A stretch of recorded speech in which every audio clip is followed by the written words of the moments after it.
Siz sosyal yardım meselesini sosyal yardım meselesini inayete bağladınız. Bu hamiyet değildir. Hamiyet bunu yasal güvence ve çerçeveye bağlamaktır. Yani geliri şu kadar liranın altında olan herkes insani şu kadar elektrik tüketimini ücretsiz olarak yapar, şu kadar suyu ücretsiz olarak kullanır. Bunun adına sosyalizm diyorlar. İnsanlığın bugüne kadar kurduğu en güzel düşlerden birisi. Sosyalizm. Ya. Müsiyattan gelince bunu kavramak mümkün değil tabii ki.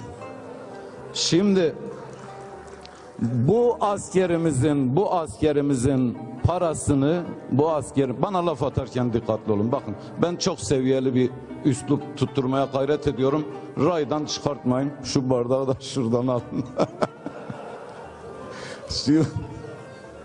Şimdi siz de gruba biraz bence telkinde bulunun. Evet, espri yapın. Espri yok zaten ortada. Kendinizi bilseniz oturup ağlarsınız.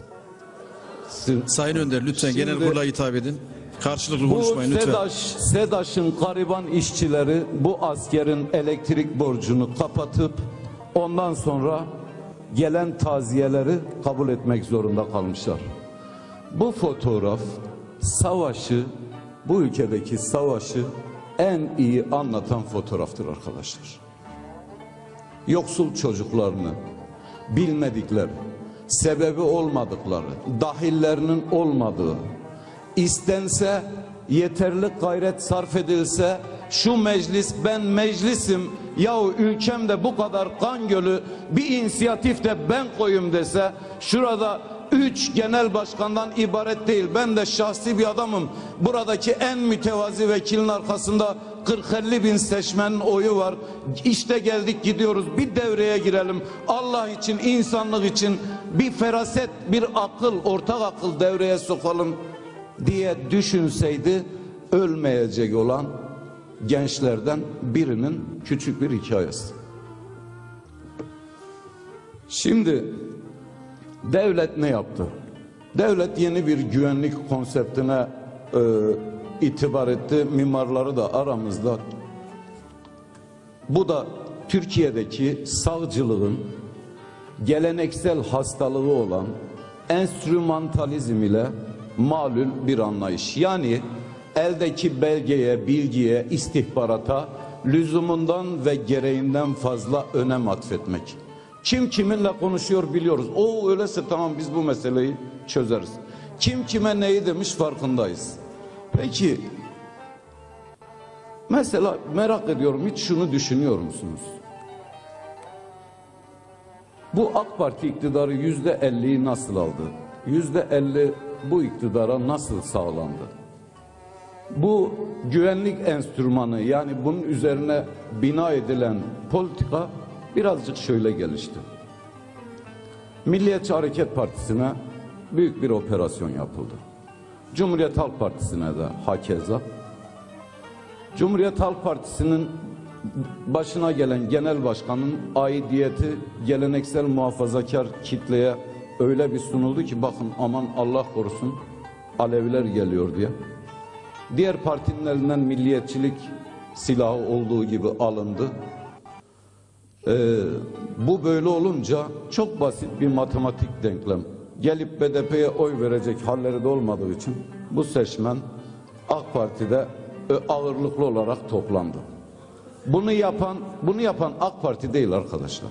Bunu yapan dünyanın kaderine hükmeden daha büyük güçler. Belki AK Parti'nin haberi bile yoktur.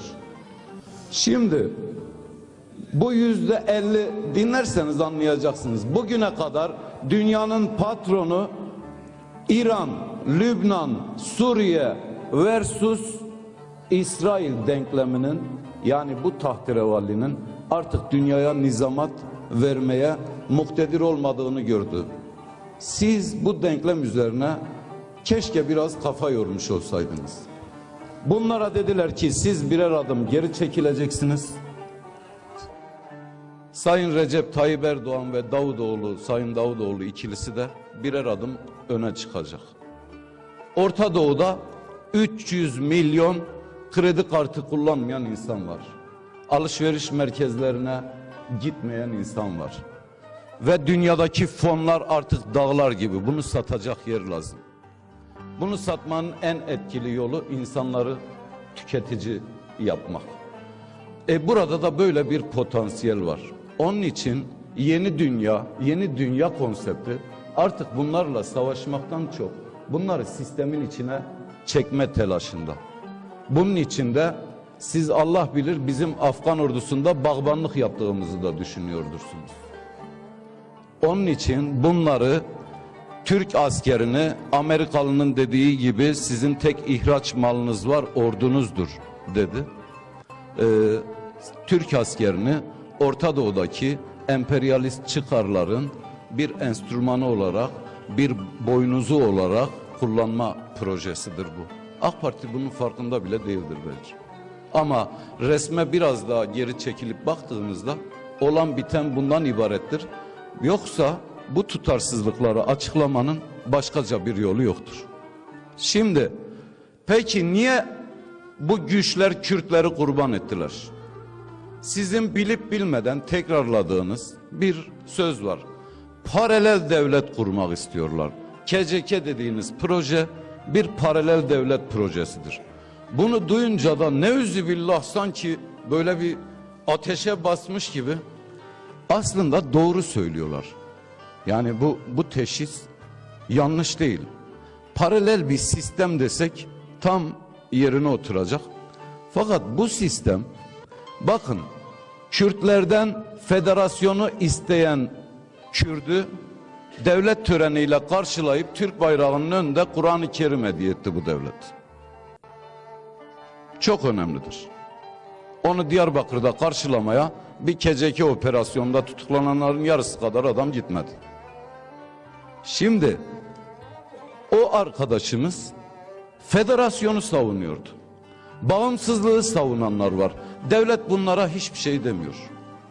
Biz bu toprağın içinde kalacağız diyen yapılanmaya, kaderimiz bir diyen yapılanmaya çok öfkeli. Niye? Sistemi reddediyordu ondan. Egemenler sistemin reddedilmesine tahammül edemezler. Bu 300 milyonun kredi kartı müşterisi yapılması gibi bir zaruret vardır. Cumhuriyet dediğimiz rejim arkadaşlar bundan yaklaşık 100 yıl önce kendi zorunluluklarımıza yarattığımız imkanın adıdır. Siz bu zorunluluğu, bu toprakların hastalığıdır, bu zorunluluğu bir iman haline getirdiniz. Onun için sadece yetiştirilme tarzı, eğitimi, düşman ve dost, suçlu ve devlet konseptine göre konuşlanmış olan ordu ve polisle bu işi çözeceğinizi zannettiniz. Oysa vakit oldukça konuşacağız. Kökeninde böyle çok büyük bir mesele var. Büyüklüğü büyük ama bu iradenin üstünde değil. Bu iradeden daha fazla değil. Bir kez gönlümüzü yatırsak, ya biz ne yapabiliriz bu konuda desek, meclis olarak inisiyatif alsak, bir tek biz inisiyatif almadık. Aldıysa bu meclis ve ben bilmiyorsam birisi söylesin. Bu meclis inisiyatif alırsa, yaylacı vekiller de buna dahil olursa, Adnan abi sana bir kere sataştım, hakkını kullanamadın, onun için sataşmam artık. Bir kez gönlümüzü buna yatırırsak bu sorunun bir haftalık ömrü vardır. Peki niye bu meseleye bu kadar bigane kalınıyorum cevabı bizim tıpkı dünkü şike oylamasında olduğu gibi kendi benliğimizi, vicdanımızı, kendi siyasi aklımızı seferber etme ihtiyacı hissetmememizden kaynaklanıyor. Bakın ne polise değindim, ne askere değindim, hiç kimseye bir şey söylemedim. Bir tarihi konsept ortaya koymaya çalıştım. Sürenin el verdiğince sözlerimi bitirirken bu Teşekkür ediyorum Sayın Önder.